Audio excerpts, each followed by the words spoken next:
Hey everyone, welcome back to another day of One Room Schoolhouse. It's Jonathan and Tim. It's happy Friday. Yay! Well, we've been taking this week, going through a whole bunch of articles on the website. We've talked about a whole slew of issues, from anti-slavery to was America's, the American Revolution, was that even biblical in its nature? And Benjamin Franklin, separation of church and state. Well, today, kind of building off of that one that we did on Monday about separation of church and state, we've got an article here about the Treaty of Tripoli, and that's just the name of the article. Look it up, find it online. But when we talk about the separation of church and state, one of the kind of aha from the people who think that, America shouldn't be a Christian nation and never was, is this one line out of the Treaty of Tripoli. Yeah, so one thing that you will see memes quite often. Yeah, I printed out some memes to share with you guys. Because this is the way that we're supposed to share memes, right? You just print them and then you show people. Can I put it on my wall? There you go. That? So it says the government of the United States of America is not in any sense founded on the Christian religion. Oh, boom, checkmate. And we know that's a checkmate because that's John Adams that said it right there. Or now, actually, they also have George Washington saying it. George Washington saying it? So that's confusing. I'm not sure, was it Washington or John Adams? And this was my favorite one. So it's got Jerry Falwell. He started Liberty University, and it has a kind of one of those quotes about Judeo-Christian values on which the nation was founding. And then they're like, George Washington in that quote, which of these two people is a liar? And, I don't know if he actually said that. I'm going to say whoever made the meme is a liar. Because first of all, George Washington wasn't even president when the Treaty of Tripoli was signed, so he definitely never said it, never had his name on that law. He never saw it while he was president, right? So one of the arguments is, but it was negotiated while he was president, so that's why. He never saw it. It was negotiated across the ocean, so you really couldn't put his name to it. Now, John Adams, you could put his name to it. He did sign the law. Right. But what does that line even really mean? So here's where it matters looking at the whole treaty itself. Because one of the things you will see on the statements on the memes is you will see the United States of America is in no sense founded on the Christian religion, period, or quotation, right? End of discussion. There's actually a lot more to that statement than just that one little phrase. In fact, that's actually only... 18 words or so out of the 81 words that sentence actually is. So they're clipping out a small portion of the entire statement and saying, boom, that's it. But what does the sentence say after that? Yeah, so, and also, right, reading the whole thing gives you obviously better context of what the treaty actually is saying. But even when you get the better context by reading all of the words, so again, on the website, we have the Treaty of Tripoli article. So we do have all of the words of the treaty. Or of that sentence, rather. Oh, correct. Of the sentence. Yeah, we don't have the whole treaty on there. That'd be too much. But we do have that whole section. I think it's section number 11 from the treaty. And then we give some context even behind what is there. Okay, actually, let me just read the rest of that one section.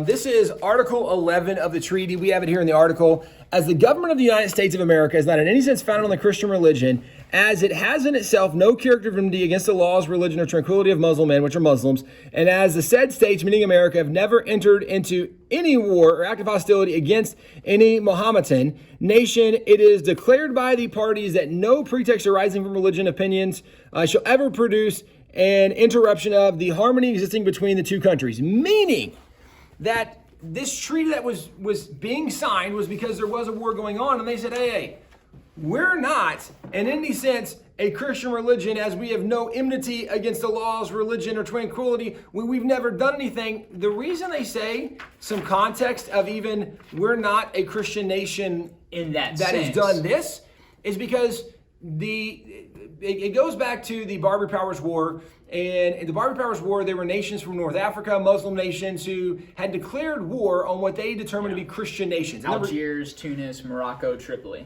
Were those Muslim nations from North Africa, and they declared war on 7, 8, 9 different nations that they determined to be Christian nations. America was one of those nations that had been determined to be Christian. The reason that they were declaring war was because their holy book told them that this is what they're supposed to do with nations full of non-believers, etc. So this is part of the context leading up to that. So even when you read this article, and you read Article 11 of the Treaty of Tripoli, they're giving a comparison saying, guys, we've never had any conflict with you. You're saying we're a Christian nation, therefore we're your enemy. We're not a Christian nation who's your enemy. And so people say, well, they say, but we're not a Christian nation. Now, several things, context for that, okay? America, nowhere in historical writings is there a claim that America is a Christian nation. In fact, in the First Amendment, we say we're not going to establish a religion. However, that doesn't mean that we weren't founded on the principles of Christianity. Or that we weren't a nation of Christians, right? Right. Which even at that time, so we, a couple weeks ago, talked about Sam Adams. And in the writings of Sam Adams, when he was helping do the committees of correspondence, he was one of the Sons of Liberty, one of the leaders. He wrote a letter that was sent out to other colonists to help them kind of think differently about what they were doing with the king. And in this section is the rights of the colonists as Christians. He says, these may be best understood by reading and carefully studying the institutes of the great lawgiver and the head of the Christian church, which are to be found clearly written and promulgated in the New Testament. Now, this is the rights of the colonists as Christians. So Sam Adams identifying that there are a lot of Christians, and here's the way we view rights as Christians. So clearly in the founders' writings, and this is one example, I can give you hundreds of examples, which we on our website give hundreds of examples. Actually, in the book Original Intent, we go through and we document a lot of those thoughts as well. And in the book America's Godly Heritage, there's also an MP3, MP4, DVD, a CD. But in this, we highlight a lot of the writings like this where they talk about that they're largely Christians and they're thinking like Christians. So to say we're not a Christian nation, some context there could be, well, we didn't make everybody be a Christian. We didn't say we're a Christian nation. If you're not, you have to define the term. What does it mean by a Christian nation, right? Back in that time and what that treaty is talking about, you're talking about a Christian nation in the sense of, do we have a state government established church, right, that, is in enmity. And again, too, we also have to think about the context of North Africa, the context of the wider struggle between, Islam and Christianity. You have the Crusades a couple of hundred years earlier. You've had several hundred years of, Islamic expansion across the coast of North Africa up into even the Iberian Peninsula, and two of the Christian nations that these North African Barbary states were warring against were Spain and Portugal, who they've been at war with almost nonstop for hundreds of years at this point.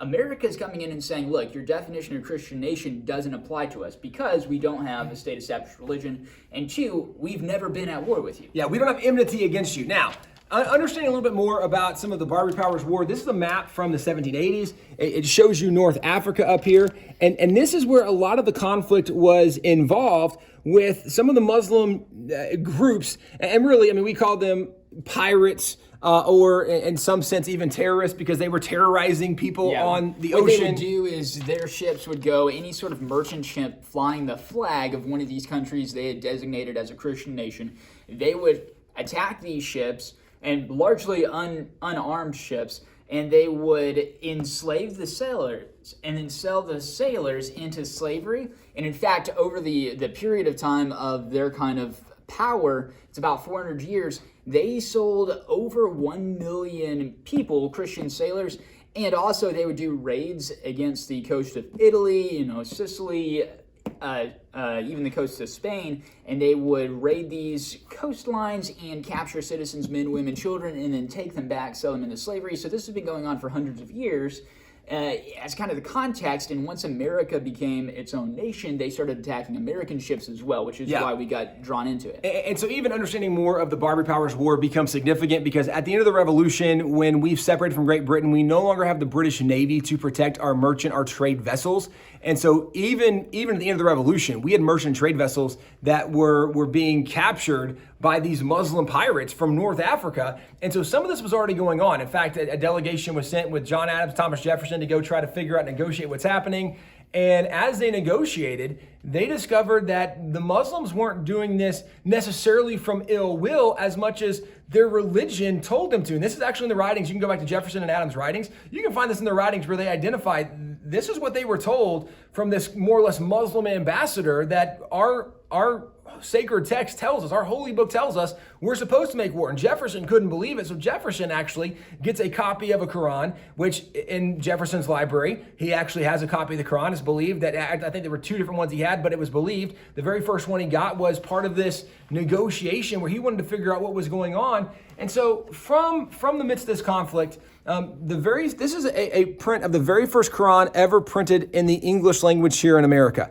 And in it was printed so that people could see related to the conflict we were dealing with. Because even though there was a Treaty of Tripoli that was signed with John Adams president, the conflict started way before that. It started at the end of the American Revolution under George Washington. Washington actually said, would to heaven that I had a navy, that I could send a navy out, that we could crush these infidels into non-existence, because he was tired of these pirates. There's a very George Washington thing to say. I feel like it's right. All right, you're the commander-in-chief. Okay. Yeah, I just wipe out this enemy. But it was because he was tired of Americans that were being captured, that were being kidnapped, that were being sold into slavery, that were being murdered. And so he actually gets Congress to approve that they're going to build a Navy. So the Navy, they start building it under Washington. It's completed under John Adams. So John Adams becomes known as the father of the Navy because it's done under him. But John Adams is working to not have to go to war. He wants to negotiate, sign peace, because John Adams acknowledged the American people do not have the stomach for a prolonged war.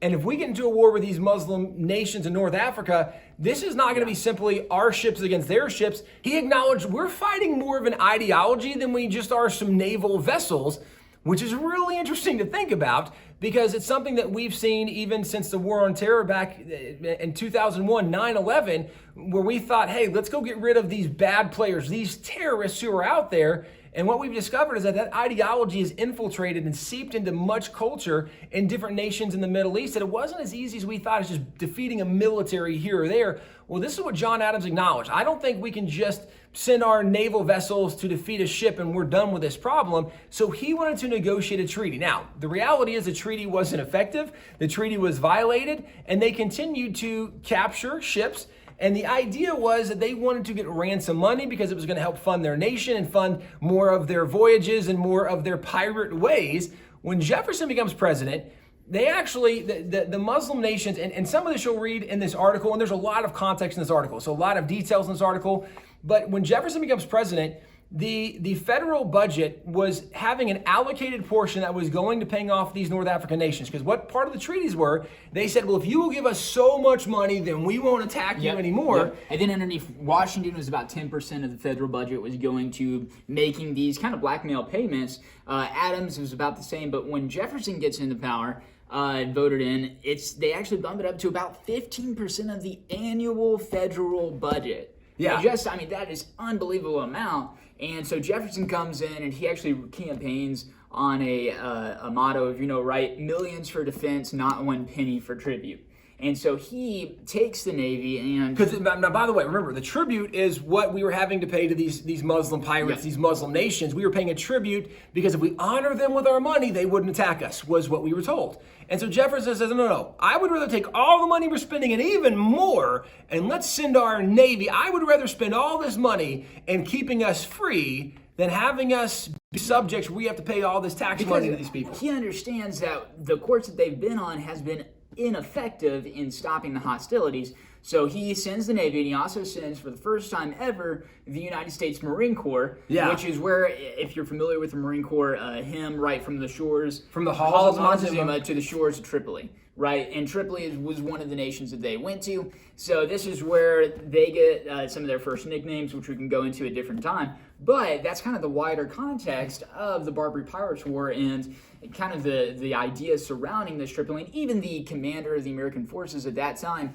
when he wrote the book of what happened over there, the subtitle is he is the commander of the Christian forces fighting against the Barbary pirates. Yeah, so with all the treaties that we had with these Muslim nations, there were multiple treaties we made. Almost all of them were violated and broken. This is the only treaty that says America's not a Christian nation. And the context matters here because, as you're mentioning, the commander of the naval vessels who was leading this endeavor, he says we were Christians fighting against Muslims. Everybody surrounding the context thought America was a Christian nation. It's the reason that these Islamic nations declared war on America. They thought America was a Christian nation. the idea to say that America's not a Christian nation based on one part of one line from the treaty is really doing a bad read of history and taking it out of context. Now, let's say that maybe John Adams saying, no, we're not a Christian nation. That's not even totally contrary even for us, because America, even though we have been predominantly Christian, we were founded on Christian principles, we undoubtedly use the Bible in shaping much of our culture and laws, we've never been an expressly singularly Christian nation, because there were always other people here. So even the way we define Christian nation would make a difference in how we have this conversation. We've never had a national church, and that's a big difference when you're coming to the wider global definition of what it means to be a Christian nation. Yeah, so a lot of this, there's a lot of clarity you can get in this article. It's a long article. There are lots of quotes, lots of context to give more perspective. But when you hear and see, right, these different memes. Yeah, George Washington said we're not a Christian nation. Yeah, well, George Washington, John Adams, they said, okay, that's utterly ridiculous. First of all, it's inaccurate because neither one of them said that. It was on a treaty. And I mean, again, it's a very, very bad read of history. Once you start to understand more context and more of the players involved and more of the details, you realize how poor this is. And again, this is why we write so many articles, is to try to give context to some of the statements that are out there or some of the accusations that come against founding fathers, that come against America. If you have questions, you can reach out to us on social media. You can email us, let us know what you think. If there's questions, we can help answer for you. We are praying for you guys, and we're really believing that God's going to allow life to normalize for a lot of us, for some of us to find jobs again, to be able to get back to things more the way they were. So we're definitely praying for you guys. If you have prayer requests, let us know. We'd love to join in agreement with you in prayer. But we love you guys, and we'll see y'all in the future.